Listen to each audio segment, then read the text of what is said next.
Venez vous asseoir, avancez-vous. Mathias, je l'entends se lâcher. Allez, vas-y. J'ai créé un dialogue. Est-ce que quelqu'un serait d'accord pour interpréter ce dialogue avec Mathias? Un petit peu. Bon, vous allez écouter, Florence va jouer, entre guillemets, Adèle. Que tout le monde se couche. J'ai dit à terre. Elle tire dans tous les sens. Elle va jouer au plus celui du plus silencieux. Pendant les 5 premières minutes, c'est nous qui donnons la partie. Allons-y. Driss El Kessri était passionné par la parole et la communication atypique de ces jeunes gens. Il a voulu leur donner une place différente et il a choisi celle du journalisme en créant un journal pensé comme un vrai journal qui s'adresse à tout le monde. C'est aussi pour ça qu'il a fait appel à des personnes connues, puisque c'est à travers leur image et leurs paroles que la parole de ces jeunes gens a pu être entendue, a pu sortir. Merci Mathias. Écoute, Mathias, il y a eu une espèce d'enthousiasme autour de Adèle. Il y a des propositions de performance, d'échanges avec elle. Tu en as fait une, elle est intéressante, mais on est obligé de choisir. Voilà. Et du coup, je vais te proposer de rester sur tes questions. Est-ce que tu peux me raconter comment tu es arrivé au Papotin? Oui, c'était Antony il y a 30 ans déjà, ou il y aurait peut-être 35-36 ans de ça. Ça avait commencé en 1988, je crois. Et toi, tu étais là dès le début? Peut-être que oui, parce que j'ai l'habitude et que c'est sympathique cet endroit. Arnaud, t'as vu, c'est ton interview. Tu vois, c'est la première fois qu'on interviewe un papotin. Je vous lis quand même les petites exergues, elles sont absolument magnifiques. La première, c'est... La première fois qu'elle m'avait engueulé, c'est parce que j'avais dit qu'elle ressemblait à une voiture. Si ça vous donne pas envie de lire l'article. Le vouvoiement, c'est de la saloperie. C'est vrai que le vouvoiement, c'est de la saloperie. Viens là si tu veux parler, Jean. C'est vrai que le vouvoiement, c'est de la saloperie. Tu disais que le prochain interview, c'est lundi. C'est lequel? On va en parler pendant quasiment toute la séance. La prochaine interview, c'est avec Adèle Exarchopoulos. Moi, je suis prête, l'a dit. Je suis prête. Quand Claire dit ça... Mais comme les questions sont finies, je suis contente. J'ai une formation de psychologue, mais c'est toujours important pour moi de rappeler que au moment où je suis au Papotin, je suis rédacteur en chef du Papotin. Si on a réussi à rencontrer toutes ces personnes, c'est justement aussi parce qu'on a toujours refusé d'être rattaché à un objet thérapeutique, à un objet en lien avec le soin. Et on a dit, nous, ce sont des journalistes atypiques et on n'est pas là pour parler d'autisme. Ce qui est remarquable quand on pratique les institutions, c'est le calme qu'il y a au Papotin. Alors évidemment, de temps en temps, il y a des petits débordements qui sont assez rares. Hein. Il y a un grand respect des tours de parole, de l'écoute. C'est assez étonnant. C'est une magie, la magie du groupe, quoi, et la magie du Papotin. Claire, parle-nous d'Adèle Exarchopoulos, s'il te plaît. Voilà, c'était possible que j'échange avec elle, en fait, par rapport au manga animé. Alors toi, tu as une déception parce que tu nous as envoyé 3 questions, tu peux les rappeler? La deuxième, je suis déçue, c'est vous qui avez trié, en fait. C'était la mythologie grecque. La deuxième, c'est dis-moi, as-tu appris et connu toute la mythologie grecque? Et quelle est la femme héroïque, mortelle, déesse et nymphe préférée, celle que tu préfères? Voilà. Moi, je trouvais ça un peu spécifique. Mais sachant que tes 2 autres questions sont superbes. Donc ce que je te propose, c'est que ta première question, tu veux la lire? Comment fais-tu pour être une mère alors que tu es une enfant encore au fond de ta tête? Dans et au fond de ta tête. Ça, c'est super. La 3e question. Et qu'aimes-tu d'autre comme anime manga par Naruto? Il n'y a pas que Naruto. Non, il n'y a pas que Naruto. Il ne faut que des ninjas, il n'y a pas que des ninjas, on a dit. Et c'est pas mal que tu puisses en parler avec elle. Je m'appelle Claire Otawari-Mlinger, j'ai 33 ans et j'apporte beaucoup de textes au Papotin en adorant de venir ici seulement. Ça fait 3 ans que je suis au Papotin et ça s'était très bien passé au Papotin. Comment tu prépares tes questions? D'avance, depuis 2 semaines. Je vais bientôt regarder les 2 films sur Netflix, si j'ai le temps. J'en ai que 2, hélas. La vie d'Adèle, je n'ai pas vu. Je n'ai pas vu d'autres films. Heureusement que je n'ai pas trop envie d'aller voir Je verrai vos visages. Ça ne me plaisait pas.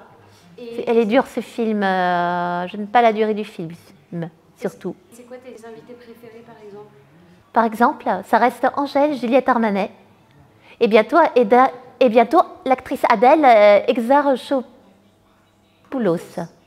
Ce n'est pas facile de prononcer son nom de famille, cette célébrité. C'est une cuisine subtile entre à la fois essayer de faire le maximum pour que des informations passent sur la biographie de l'invité, pour aussi nous, par exemple, on va savoir que tel invité a des affinités particulières avec le monde de l'enfance. On va essayer d'aller chercher un de nos journalistes pour le sensibiliser à que lui-même ressorte tout ce qu'il questionne sur l'enfance, pourquoi l'enfance, tout ça. Et on essaye d'équilibrer entre ça, de donner des informations comme font les vrais journalistes, et garder aussi le côté atypique, le fait qu'il y a des questions qui ne vont pas changer d'un invité à l'autre, des questions qui sont extrêmement atypiques, qu'on rencontre nulle part ailleurs qu'au Papotin. J'étais un très fort au sport, moi j'étais un voilà. très fort, le sport c'est mon Et que ça t'a fait du bien pour ton corps, non? Un truc comme ça? Oui, je vais lui dire ça. Ok, super. Mais je peux le dire au milieu des questions ou quand j'en finis la deuxième question pour lui parler du gainage. Ah non, tu fais cette question, on va en parler à tout le monde. Tu fais cette question, tu la poses, elle répond et en répondant, tu expliques un peu, toi, après, tu fais un échange. Oui. Est-ce que, Julien, une fois, on interviewera Ingrid Chauvin? On l'a encore jamais interviewée. Pourquoi tu l'aimes bien, Ingrid Chauvin? Parce qu'elle est sympathique. Et c'est quoi les émissions que tu aimes bien dans la voir, pour la voir? Demain nous appartient. Encore que des personnes, on est du côté de la douceur et du côté du déshabillement. Et Ingrid Chauvin, que comme actrice, exceptionnellement, elle est du côté de la douceur. Et Chloé, c'est comment ton nom de famille, tu peux le redire? Mathieu. Tu n'es pas de la famille de Mireille Mathieu. Pas du tout. C'est notre Mathieu. Chloé, tu n'es pas là. Chloé de la chanson du Gaufret, Chloé dans le refrain. Chloé, elle a déferré sa robe, elle a couru vers la rivière. Tu sais qu'il y a une chanson du Gaufret dont c'est le nom de quelqu'un d'autre qui s'appelle Céline dans le refrain. Non, ne rougis pas, non, ne rougis pas. Tu as toujours de beaux yeux. Ne rougis pas, non, ne rougis pas. Tu aurais pu rendre un homme heureux.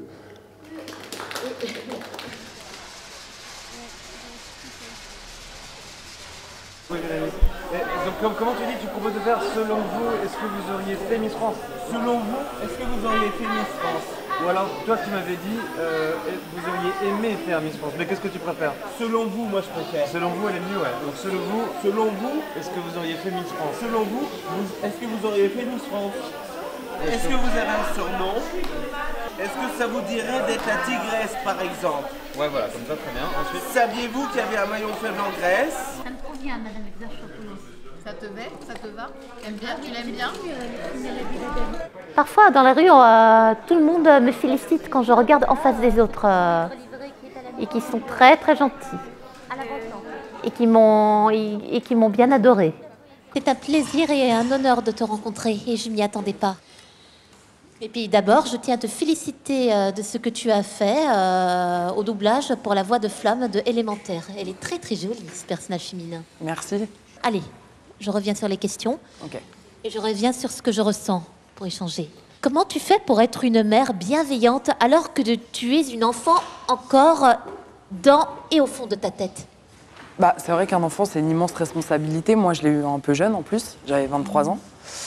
Je pense que j'essaye tous les jours parce que ce qui compte, ce que j'ai remarqué en tout cas avec mon fils, c'est ce que tu leur montres plus que ce que tu leur dis.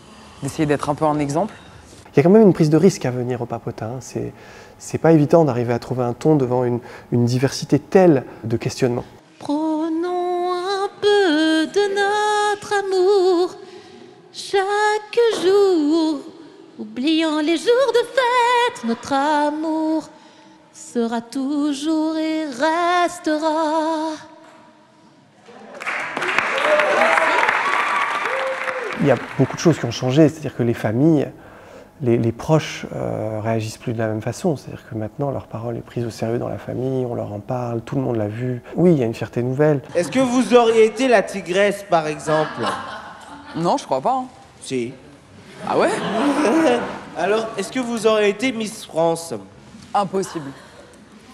Impossible. Mais moi, si. Ouais.